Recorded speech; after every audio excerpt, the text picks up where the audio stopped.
नमस्कार,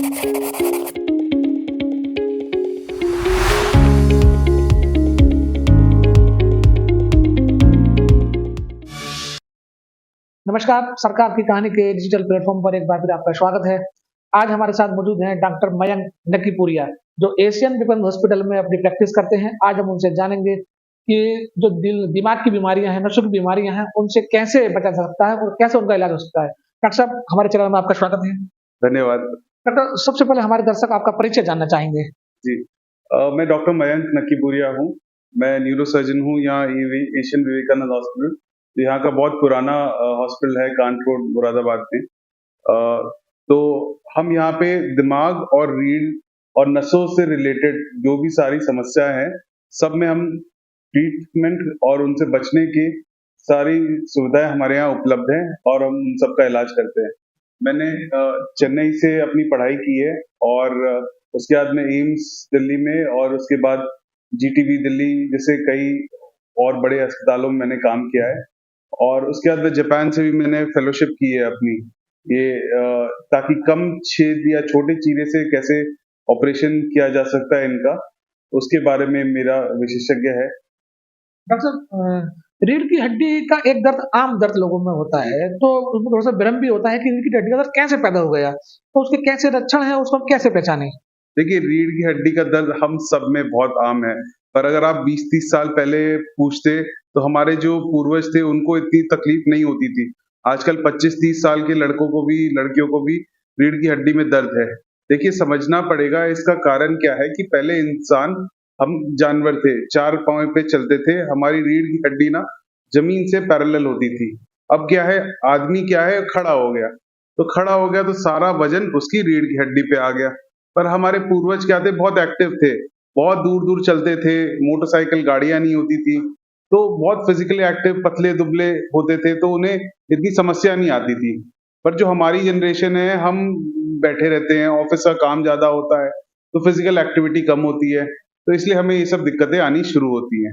एक भ्रम लोगों में ये भी है कि अगर हमारी रीढ़ की हड्डी में दर्द है और हम उसकी सर्जरी कराएंगे तो वो सफल हो पाएगी या न हो पाएगी, ऐसा जो भ्रम है, क्या वो सही है या गलत है? देखिए, रीढ़ की हड्डी का जो सबसे आम दर्द होता है, जो आप और हम में से सबको है, 90-95%, तो उसमें 90% तो दवाइयों से, एक्सरसाइज से और रेस्ट से ही ठीक होता है। सिर्फ कुछ लोगों में सर्जरी की नौबत पड़ती है, जिसको बहुत ज्यादा दर्द है, जिसको पाँव में कमजोरी पड़ने लग गई है, चलने में दिक्कत आ रही है, रोजमर्रा के कामों में दिक्कत आ रही है, सिर्फ उनको ही सर्जरी की जरूरत होती है।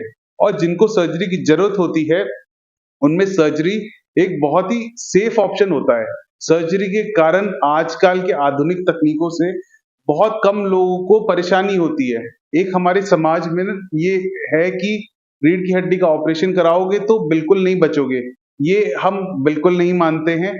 आजकल की जो आधुनिक टेक्निक है, दूरबीन से, एंडोस्कोप से हम ये सब सर्जरी करते हैं।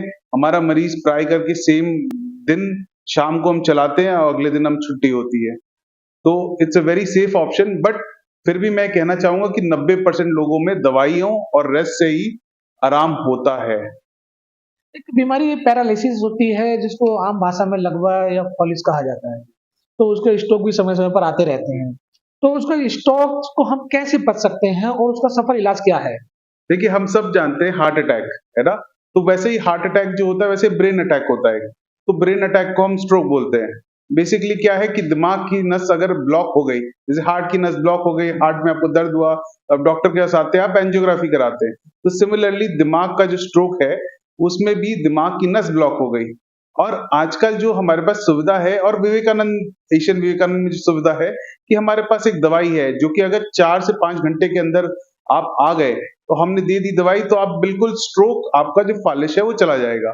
वरना आपको पता है कि हमने देखे हैं घर में भी कि किसी को स्ट्रोक होता है तो वो क्या पता 6 महीने, साल भर धीरे-धीरे फालिश वो ठीक होती है, कई बार लोगों की नहीं होती है।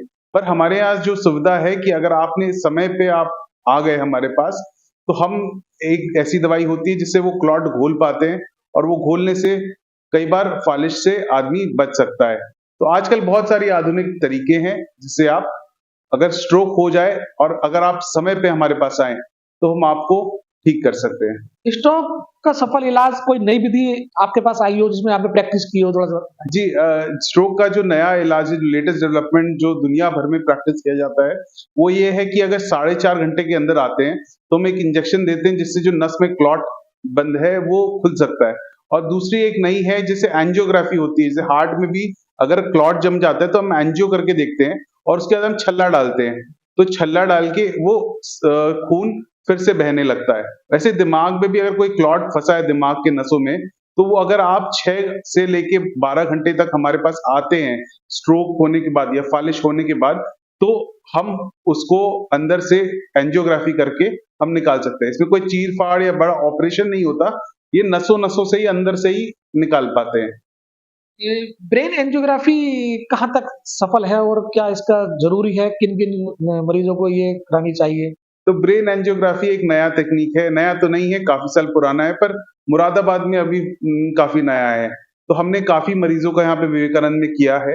ये सुविधा बहुत आसानी से उपलब्ध नहीं है, बड़े अस्पतालों में ही उपलब्ध होती है। तो इसमें क्या होता है, जैसे कि हार्ट की एंजियोग्राफी होती है, एक आपके छोटा छेद होता है और छोटे इंजेक्शन से हम एक पाइप डालते हैं आपकी नसों से दिमाग तक और वहाँ पे हम इंजेक्शन देके देखते हैं कहाँ पे ब्लॉक है, क्या दिक्कत है। ये किन मरीजों में है जिसे स्ट्रोक है, जैसे कि अगर आपके दिमाग में नसों का गुच्छा बना हुआ है, एन्यूरिज्म बोलते हैं या एवीएम बोलते हैं, और वो अगर फट गया है तो उसकी जांचों के लिए ये सब बहुत जरूरी है।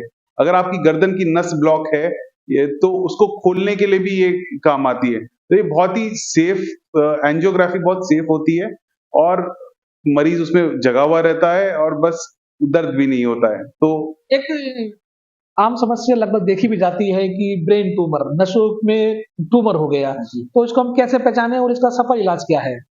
ब्रेन ट्यूमर है पर बहुत प्राय नहीं है। हर किसी को सर दर्द जिसको है उसको जरूरी नहीं है आपको ब्रेन ट्यूमर है। तो पहले इसके बारे में घबराए नहीं। इसके बारे में ब्रेन ट्यूमर के कुछ लक्षण होते हैं। सर दर्द के साथ अगर उल्टी हो रही है, नींद से उठते ही सुबह-सुबह आपको उल्टी हो रही है, आपको उसके बाद आँखों की रोशनी जा रही है या और भी कई समस्याएँ हो रही हैं, तो तब ही हम सोचते हैं कि ब्रेन ट्यूमर के बारे में। और ब्रेन ट्यूमर का सफल जाँच करने के लिए एमआरआई ज़रूरत होती है। तो एक एमआरआई ब्रेन अगर हो जाए, तो उससे पता चल जाएगा किस तरह का ट्यूमर है, क्या है। हर ब्रेन ट्यूमर कैंसर नहीं होता, ये समझना ज़रूरी है। कोई अगर गाँठ भी है, तो उसको भी हम अंग्रेजी में ट्यूमर बोलते हैं, पर उसका मतलब ये नहीं है कि आपकी उससे मृत्यु हो जाएगी या बहुत खराब चीज़ है। तो ब्रेन ट्यूमर से डरे नहीं, ज़्यादातर ब्रेन ट्यूमर कैंसर नहीं होते हैं और वो ट्यूमर निकाल के ऑपरेशन किया जाता है। अगर कैंसर भी हो, तब भी उसका इलाज होता है, तो मुश्किल होता है पर सब कुछ होता है। अभी हमने एशियन विवेकानंद में एक मरीज़ का देख रहे थे, तो उनको मतलब नसों में ब्रेन ट्यूमर वाली सर्जरी उन्होंने कराई थी अपनी, तो वो शायद आप ही ने की होगी। तो कौन है मरीज़ और कब आपके यहाँ आया? एक हमारे पास अभी स्पाइन के मरीज़ आए थे, उनको जस्ट स्पाइन में ट्यूमर होता है, रीढ़ की हड्डी में ट्यूमर होता है, हड्डी का ट्यूमर होता है, तो मरीज़ को भयंकर दर्द होता है। इतना पीड़ा होता है कि अब बेचारे वो 7 दिन से ना लेट पा रहे, ना बैठ पा रहे, ना चल पा रहे। तो बहुत परेशान थे। क्या क्या नाम था सर? नाम तो नहीं डिस्क्लोज कर पाएंगे, पर देखिए क्या है कि 70 साल के बुजुर्ग थे। गांव में खेती बाड़ी करने वाले आदमी थे, पतले दुबले थे, मेहनत करने वाले थे, पर बहुत पीड़ा में थे। तो उनका हमने ऑपरेशन किया, सफल ऑपरेशन किया और ऑपरेशन के बाद ही तुरंत दर्द ठीक हो गया। पर यह है कि जो ट्यूमर निकला है उसको और जांच के लिए भेजेंगे और उसका जो ट्रीटमेंट है वो अभी जरूरी है और वो करेंगे। एशियन विवेकानंद में और नसों से संबंधित क्या-क्या इलाज और नया करने जा रहे हैं आप? देखिए हम यहाँ पे ना हमने शुरू किया है एंडोस्कोपिक स्पाइन सर्जरी, जिसको बोलते हैं स्टिचलेस स्पाइन सर्जरी। मतलब आपका हम इतनी छोटी दूरबीन से हम कमर का ऑपरेशन करते हैं जिससे उस पे टाँके लगाने की भी जरूरत नहीं पड़े।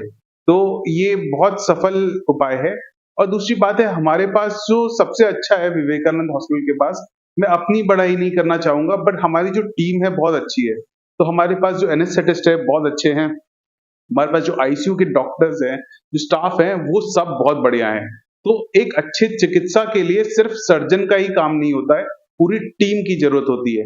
तो ये विवेकानंद के पास ये खूबी है कि हम ये पूरी टीम है हमारे पास, जो कि ये दिमाग और नसों की दिक्कतों वाले मरीज को हम उनकी मदद कर सके। ये थे हमारे साथ डॉक्टर मयंक नकीपुरिया, जो एशियन विवेकानंद के न्यूरोसर्जन हैं और यहाँ प्रैक्टिस कर रहे हैं। कैमरामैन सोहेल के साथ जरीस मलिक, मुरादाबाद।